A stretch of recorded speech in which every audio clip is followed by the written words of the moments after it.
Assalamualaikum warahmatullahi wabarakatuh. Kami dari kelompok 1 kelas 2020C ingin mempresentasikan tentang tugas pendidikan agama Islam, yaitu mengenai membangun persatuan di tengah keberagaman dalam perspektif Islam. Yang pertama yaitu mengenai konsep Islam tentang keberagaman dalam keberagamaan. Al-Quran sebagai sumber hukum utama Islam sudah memberikan ajaran sekaligus petunjuk terhadap segala persoalan umatnya. Maka sudah seharusnya segala permasalahan umat Islam harus diselesaikan dengan menggunakan paradigma Al-Quran, karena keberagaman dalam keberagamaan sudah dijelaskan dan diberikan solusi dalam Al-Quran. Berbicara mengenai keberagaman, organisasi terbesar Islam terdiri dari dua macam, yaitu Nahdlatul Ulama atau biasa dikenal sebagai NU dan Muhammadiyah. Kami akan membahas tentang perbedaan dari kedua organisasi tersebut. Yang pertama, NU didirikan pada tanggal 31 Januari 1926. Lalu Muhammadiyah didirikan pada tanggal 18 November 1912. Lalu, tujuan pendirian NU adalah memelihara, melestarikan, mengembangkan, dan mengamalkan ajaran Islam. Sedangkan Muhammadiyah, tujuan organisasinya adalah untuk menegakkan dan menjunjung tinggi agama Islam sehingga terwujud masyarakat utama, adil, dan makmur yang diridhoi Allah Subhanahu wa Ta'ala. Lalu, amal usaha Muhammadiyah terdiri atas bidang keagamaan, pendidikan, dan kemasyarakatan. Lalu, NU berhaluan pada Ahlus Sunnah wal Jamaah dan mengikuti salah satu mazhab 4, yaitu Imam Abu Hanifah An-Nu'man, Imam Malik bin Anas, Imam Muhammad bin Idris Asy-Syafi'i, dan Imam Ahmad bin Hanbal. Sedangkan Muhammadiyah mengacu pada Al-Quran dan Al-Hadis. Dengan adanya keragaman dalam keberagamaan, diperlukan juga adanya sebuah ukhuwah atau persaudaraan. Istilah ukhuwah diambil dari kata memperhatikan, yang artinya jika terjadi persaudaraan sesama manusia, hendaklah disertai adanya perhatian dengan berbagai pihak. Istilah ukhuwah juga dijelaskan dalam Quran Surah Al-Hujurat ayat 10 surah ke-49, yang artinya sesungguhnya orang-orang mukmin adalah bersaudara. Karena itu, damaikanlah antara kedua saudaramu dan bertakwalah kepada Allah supaya kamu mendapatkan rahmat. Perumpamaan terhadap persaudaraan umat muslim juga dijelaskan dalam sebuah hadis. Yang pertama diibaratkan sebagai satu tubuh. Perumpamaan kaum mukmin dalam sikap saling mencintai, mengasihi, dan menyayangi seumpama tubuh. Jika satu anggota tubuh sakit, maka anggota tubuh yang lain akan susah tidur atau merasakan demam. Yang kedua diibaratkan sebagai bangunan. Orang mukmin dengan orang mukmin yang lain seperti sebuah bangunan, sebagian menguatkan sebagian yang lainnya. Aliran dalam agama Islam. Di sini kita menjelaskan 4 aliran, yaitu 1 Qadariyah, 2 Jabariyah, 3 Mu'tazilah, dan 4 Asy'ariyah dan Maturidiyah. Qadariyah atau pecahan dari Khawarij memiliki pendapat bahwa manusia memiliki kebebasan dalam bertindak, yang berhak menentukan kafir atau mukmin adalah tergantung dirinya sendiri. Aliran Khawarij muncul pada saat terjadinya pertentangan politik pengikut Muawiyah dan Ali, yang berakhir dengan perdamaian.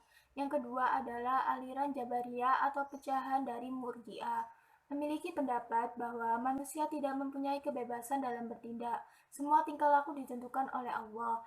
Aliran Murji'ah merupakan gerakan pemikiran politik yang memiliki sikap moderat atau tidak memihak Ali dan Muawiyah.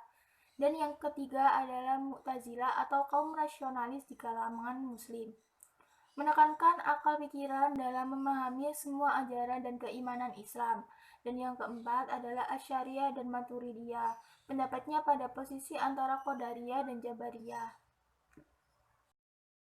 Penyebab munculnya perbedaan aliran. Yang pertama dikarenakan adanya pergolakan politik dalam negeri, dan yang kedua karena mengalirnya pemikiran-pemikiran non-muslim, dan yang ketiga karena akibat proses perubahan kultur dan politik dari masyarakat tradisional ke modern dan dari politik regional ke dunia.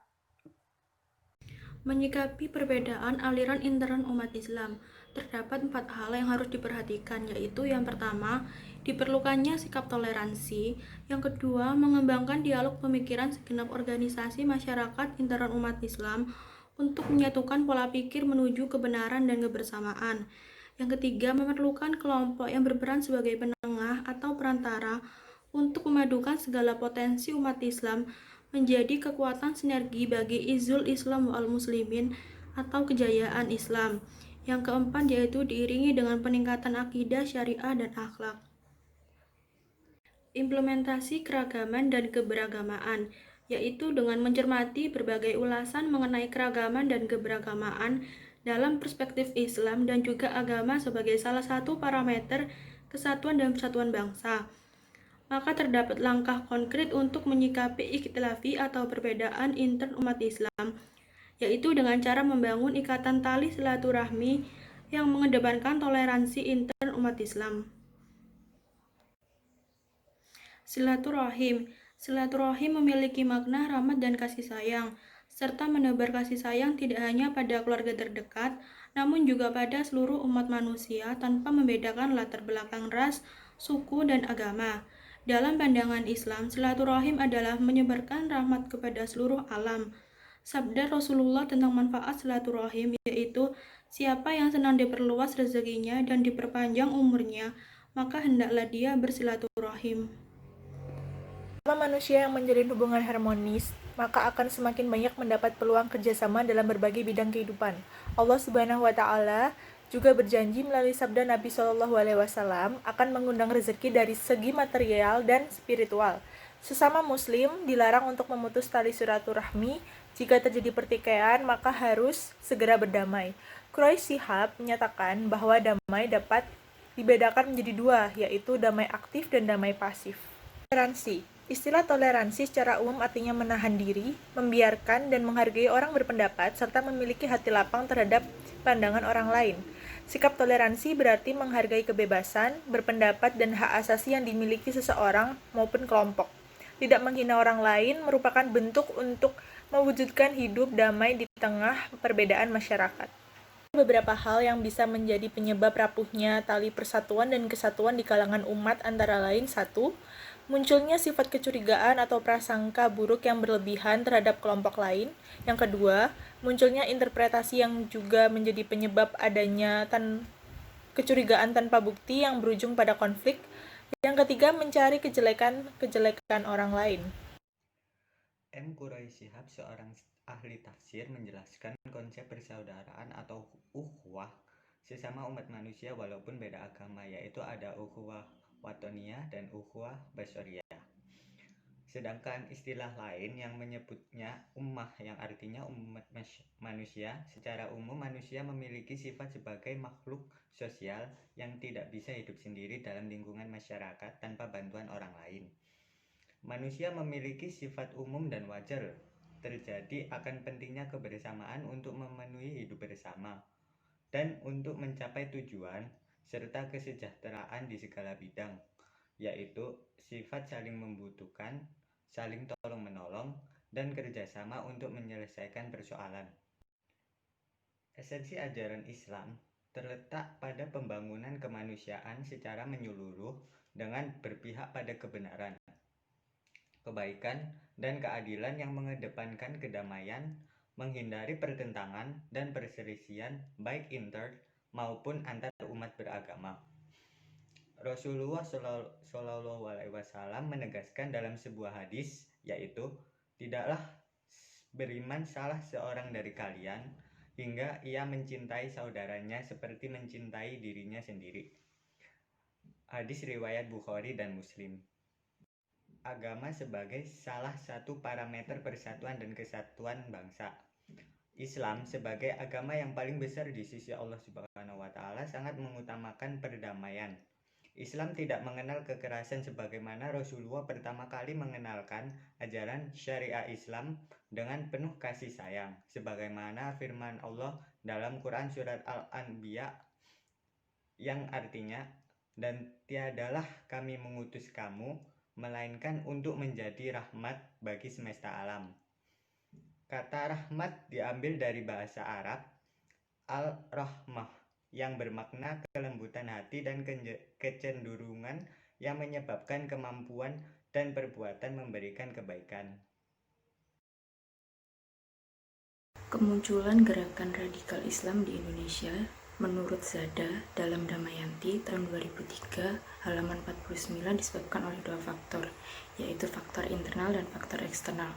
Faktor internal berasal dari dalam umat Islam itu sendiri. Kehidupan sekuler telah masuk dalam kehidupan umat Islam. Hal ini menyebabkan sebagian umat Islam menolak melakukan gerakan-gerakan kembali kepada otentitas fundamental Islam. Untuk faktor eksternal, baik yang dilakukan rezim penguasa maupun hegemoni Barat, adanya krisis kepemimpinan yang terjadi pasca Orde Baru dengan terlihat lemahnya penegakan hukum. Kondisi ini menyebabkan sebagian gerakan Islam untuk menampilkan bahwa syariat Islam sebagai solusi terbaik. Hal ini tidak menyimpang dari ajaran Islam, namun perlu adanya pelurusan terkait cara radikalisme yang dilakukan oleh sebagian Islam dalam memperjuangkan tegaknya syariah di muka bumi. Faktor eksternal yang lain adalah adanya dominasi Barat terhadap negara-negara Islam. Kondisi ini perlu adanya tindakan tegas dari pihak pemerintah untuk melindungi hak beragama, khususnya bagi umat Islam. Fenomena terjadinya kekerasan atas nama agama juga dipengaruhi oleh radikalisme agama itu sendiri. Contohnya pada bom Bali pada tahun 2002 dan peristiwa bom bunuh diri yang mengatasnamakan jihad agama. Padahal Islam tidak pernah mengajarkan kekerasan secara sepihak. Faktor lainnya adalah faktor non-agama seperti ekonomi politik, kecemburuan secara ekonomi, kemudian dihubungkan dengan masalah politik, dan akhirnya mengarah ke keagamaan. Hal ini menyebabkan kerusuhan semakin hebat. Beberapa hal yang bisa dijadikan acuan dalam menyikapi kemajemukan antara lain: 1. Melihat realistis kemajemukan secara rasional dan tidak mengedepankan persoalan secara kasuistik. Yang kedua, menyikapi kemajemukan secara objektif dan tidak menggunakan analogi generalisasi, karena tidak satupun agama yang mengajarkan kejelekan dan kekerasan. Yang terakhir, hendaknya lebih mengedepankan semangat kemanusiaan dalam menyikapi kemajuan umat. Baik, sekian presentasi kelompok kami. Terima kasih. Wassalamualaikum warahmatullahi wabarakatuh.